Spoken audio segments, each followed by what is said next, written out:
ಎಲ್ಲರಿಗೂ ನಮಸ್ಕಾರ, welcome back to my channel. ಇವತ್ತಿನ ರೆಸಿಪಿ ಬಂದು ಕೇವಲ 10 ನಿಮಿಷದಲ್ಲಿ ಲಂಚ್ ಹಾಗೆ ಡಿನ್ನರ್ಗೆ ಬೇಕಾಗುವಂಥ ತುಂಬನೇ ಸಿಂಪಲ್ ಆಗಿ ಟೇಸ್ಟಿ ಆಗಿರುವಂಥ ಯಾವುದೇ ಮಸಾಲೆಯನ್ನು ರುಬ್ಬದೆ ತರಕಾರಿ ಸಾಂಬಾರನ್ನು ಹೇಗೆ ಮಾಡ್ಕೋಬಹುದು ಅಂತ ತೋರಿಸ್ತಾ ಇದ್ದೀನಿ. ಅದಕ್ಕಾಗಿ ನಾನಿಲ್ಲಿ ಒಂದು ಅರ್ಧ ಕಪ್ನಷ್ಟು ತೊಗರಿ ಬೇಳೆನ ತೆಗೆದುಕೊಂಡು 1-2 ಬಾರಿ ತೊಳೆದು ಯಾವ ಕಪ್ಪಿನಲ್ಲಿ ನಾನು ಬೇಳೆನ ತೆಗೆದುಕೊಂಡಿದ್ನೋ ಅದೇ ಕಪ್ಪಿನಲ್ಲಿ ಒಂದು 3-4 ಕಪ್ಪಿನಷ್ಟು ನೀರನ್ನು ಸೇರಿಸಿಕೊಂಡು 1 ಚಮಚದಷ್ಟು ಕುಕ್ಕಿಂಗ್ ಆಯಿಲನ್ನು ಹಾಗೆ 1/4 ಚಮಚದಷ್ಟು ಅರಿಶಿನವನ್ನು ಸೇರಿಸಿ ಲಿಡ್ಡನ್ನು ಕ್ಲೋಸ್ ಮಾಡಿ ಇದು ಒಂದು 3 ವಿಷಲ್ ಬರೋ ತನಕ ಕುಕ್ ಮಾಡ್ಕೊಳ್ಳೋಣ. ಈ ಕಡೆ ಒಂದು ನಿಂಬೆಹಣ್ಣು ಗಾತ್ರದಷ್ಟು ಹುಣಸೆ ಹಣ್ಣನ್ನು ನೀರಿನಲ್ಲಿ ನೆನೆಲಿಕ್ಕೆ ಇಟ್ಕೊಳ್ಳೋಣ. ಈಗ ಬೇಳೆ ಹೇಗೆ ಬೆಂದಿದೆ ಅಂತ ನೋಡೋಣ ಬನ್ನಿ. ನೋಡಿ, ಇಲ್ಲಿ ಬೇಳೆ ತುಂಬಾನೇ ಸಾಫ್ಟ್ ಆಗಿ ಬೆಂದಿದೆ. ಈಗ ಸೌಟಿನ ಸಹಾಯದಿಂದ ಈ ಬೇಳೆಯನ್ನು ಸ್ವಲ್ಪ ಮಟ್ಟಿಗೆ ನೋಡಿ ಈ ರೀತಿಯಾಗಿ ಮ್ಯಾಶ್ ಮಾಡ್ಕೊಳ್ಬೇಕು. ಈ ಕಡೆ ಸಾಂಬಾರಿಗೆ ಬೇಕಾಗಿರುವಂತಹ ತರಕಾರಿಗಳನ್ನು ನೋಡ್ಕೊಳ್ಳೋಣ. ನಾನಿಲ್ಲಿ 2 ಬೆಂಡೆಕಾಯಿ, ಒಂದು ಅರ್ಧದಷ್ಟು ಆಲೂಗೆಡ್ಡೆ, 1-2 ಹಸಿ ಮೆಣಸಿನಕಾಯಿಗಳನ್ನು ಸೀಳಿಟ್ಕೊಂಡಿದ್ದೀನಿ. ಹಾಗೆ ಒಂದು ಅರ್ಧದಷ್ಟು ಕ್ಯಾರೆಟ್, 1 ಬದನೆಕಾಯಿ, 1 ಟೊಮೊಟೊ, 1 ಗೆಡ್ಡೆಕೋಸು, ಹಾಗೆ 1 ನುಗ್ಗೆಕಾಯಿ, ಹಾಗೆ ಒಂದು ಅರ್ಧದಷ್ಟು ಈರುಳ್ಳಿಯನ್ನು ಕಟ್ ಮಾಡಿ ಇಟ್ಕೊಂಡಿದ್ದೀನಿ. ಈ ಎಲ್ಲ ತರಕಾರಿಗಳನ್ನು ನಾವೀಗ ಬೇಳೆ ಜೊತೆ ಸೇರಿಸ್ಕೊಳ್ಳೋಣ. ನೀವಿಲ್ಲಿ ನಿಮ್ಗೆ ಇಷ್ಟವಾದಂಥ ತರಕಾರಿಗಳನ್ನು ಸೇರಿಸ್ಕೊಳ್ಬಹುದು. ತೊಂಡೆಕಾಯಿ ಅಥವಾ ಸೋರೆಕಾಯಿ, ಕುಂಬಳಕಾಯಿ ಯಾವ್ದು ಬೇಕಾದರೂ ಸೇರಿಸ್ಕೊಳ್ಬಹುದು. ಇವಿಷ್ಟನ್ನು ಸೇರಿಸಿದ ನಂತರ ಒಮ್ಮೆ ಬೇಳೆ ಜೊತೆ ಇದನ್ನು ಚೆನ್ನಾಗಿ ಮಿಕ್ಸ್ ಮಾಡ್ಕೊಳ್ಳೋಣ. ಹಾಗೆ ನಾನಿಲ್ಲಿ ಇದಕ್ಕೆ ಒಂದು ಅರ್ಧ ಚಮಚದಷ್ಟು ಬ್ಯಾಡಗಿ ಮೆಣಸಿನಕಾಯಿ ಪೌಡರನ್ನು ಸೇರಿಸ್ಕೊಳ್ತಾ ಇದ್ದೀನಿ. ಇದು ಬಣ್ಣಕ್ಕೋಸ್ಕರ ಸೇರಿಸ್ಕೊಳ್ತಾ ಇರೋದು. ಜೊತೆಗೆ ನಾವು ಈಗಾಗಲೇ ನೆನೆಸಿಟ್ಟಿದ್ದಂಥ ಹುಣಸೆ ಹಣ್ಣನ್ನು ರಸವನ್ನು ತೆಗೆದು ಸೇರಿಸ್ಕೊಂಡು ರುಚಿಗೆ ತಕ್ಕಷ್ಟು ಉಪ್ಪನ್ನು ಸೇರಿಸಿ ಇವೆಲ್ಲವನ್ನು ನೀಟಾಗಿ ಮತ್ತೊಮ್ಮೆ ಮಿಕ್ಸ್ ಮಾಡ್ಕೊಳ್ಳೋಣ.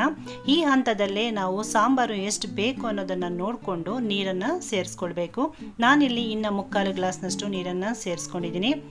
ಈಗ ಇದರ ಮೇಲೆ ಒಂದು ಲಿಡ್ಡನ್ನು ಕ್ಲೋಸ್ ಮಾಡಿ ಕೇವಲ 1 ವಿಷಲ್ ಬರೋ ತನಕ ಮಾತ್ರ ನೀವು ಕುಕ್ ಮಾಡ್ಕೊಳ್ಬೇಕು, 1ಕ್ಕಿಂತ ಹೆಚ್ಚು ಬೇಡ. ಈಗ 1 ವಿಷಲ್ ಆಗಿದೆ. ತರಕಾರಿ ಹೇಗೆ ಬೆಂದಿದೆ ಅಂತ ನೋಡೋಣ ಬನ್ನಿ.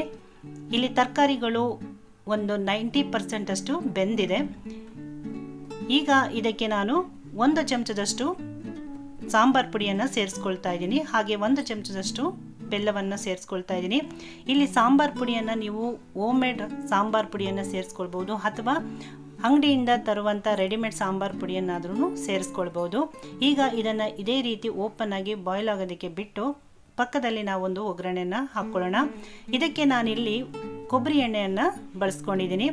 ಎಣ್ಣೆ ಕಾದ ನಂತರ 1/4 ಚಮಚದಷ್ಟು ಜೀರಿಗೆ, 1/4 ಚಮಚದಷ್ಟು ಸಾಸಿವೆ, 1/4 ಚಮಚದಷ್ಟು ಮೆಂತ್ಯ, 1 ಗೆಡ್ಡೆಯಷ್ಟು ಬೆಳ್ಳುಳ್ಳಿಯನ್ನು ಜಜ್ಜಿ ಸೇರಿಸ್ಕೊಳ್ಬೇಕು. 1-2 ಒಣಮೆಣಸಿನಕಾಯಿ, ಕರಿಬೇವಿನ ಸೊಪ್ಪು, ಹಾಗೆ 1 ಅರ್ಧದಷ್ಟು ಈರುಳ್ಳಿಯನ್ನು ಸಣ್ಣದಾಗಿ ಹೆಚ್ಚಿ ಸೇರಿಸ್ಕೊಂಡು ಚೆನ್ನಾಗಿ ಈ ರೀತಿಯಾಗಿ ಫ್ರೈ ಮಾಡಿಕೊಂಡು ಇಲ್ಲಿ ಕುದಿತಾ ಇರುವಂಥ ಸಾಂಬಾರಿಗೆ ನಾವು ಈ ಒಗ್ಗರಣೆಯನ್ನು ಸೇರಿಸ್ಕೊಳ್ಳೋಣ. ಸೇರಿಸಿದ ನಂತರ ಒಂದು ಲಿಡ್ಡನ್ನು ಕ್ಲೋಸ್ ಮಾಡಿ 1 ನಿಮಿಷಗಳ ಕಾಲ ಇದನ್ನು ಹಾಗೆ ಬಿಟ್ಬಿಟ್ರೆ ಸಾಂಬಾರು ಒಗ್ಗರಣೆಯ ಫ್ಲೇವರನ್ನು ಚೆನ್ನಾಗಿ ಅಬ್ಸರ್ವ್ ಮಾಡ್ಕೊಳ್ಳುತ್ತೆ. ಕೊನೆಯದಾಗಿ ಇದಕ್ಕೆ ಸ್ವಲ್ಪ ತೆಂಗಿನ ತುರಿ ಹಾಗೆ ಕೊತ್ತಂಬರಿ ಸೊಪ್ಪನ್ನು ಸೇರಿಸ್ಕೊಂಡ್ವಿ ಅಂದರೆ ನಮಗೀಗ ರುಚಿಯಾದಂಥ ತರಕಾರಿ ಸಾಂಬಾರು ಸರ್ವ್ ಮಾಡೋದಕ್ಕೆ ರೆಡಿ ಆಯಿತು. ಬನ್ನಿ ಈಗ ಸರ್ವ್ ಮಾಡ್ಕೊಳ್ಳೋಣ. ನೋಡಿದ್ರಲ್ಲ ವೀಕ್ಷಕರೇ, ಯಾವುದೇ ಮಸಾಲೆಗಳನ್ನು ರುಬ್ಬದೆ ಕೇವಲ 10 ನಿಮಿಷದಲ್ಲಿ ಈ ರುಚಿಯಾದ ಸಾಂಬಾರನ್ನು ಮಾಡ್ಕೊಂಡ್ವಿ ಅಂತ.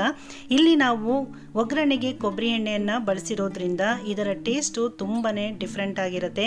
ಹಾಗೆ ಈ ಸಾಂಬಾರು ಅನ್ನಕ್ಕೆ, ಮುದ್ದೆಗೆ, ಹಾಗೆ ದೋಸೆ, ಇಡ್ಲಿಗೆ ಒಂದು ಬೆಸ್ಟ್ ಕಾಂಬಿನೇಷನ್ ಅಂತಲೇ ಹೇಳ್ಬೋದು.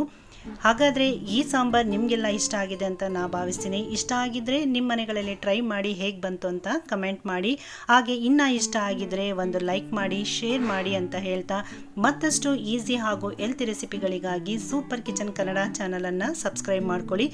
ಮತ್ತೊಂದು ಇಂಟ್ರೆಸ್ಟಿಂಗ್ ಆಗಿರುವಂಥ ರೆಸಿಪಿಯೊಂದಿಗೆ ಭೇಟಿ ಹಾಕ್ತೀನಿ. ಅಲ್ಲಿ ತನಕ ಥ್ಯಾಂಕ್ ಯು.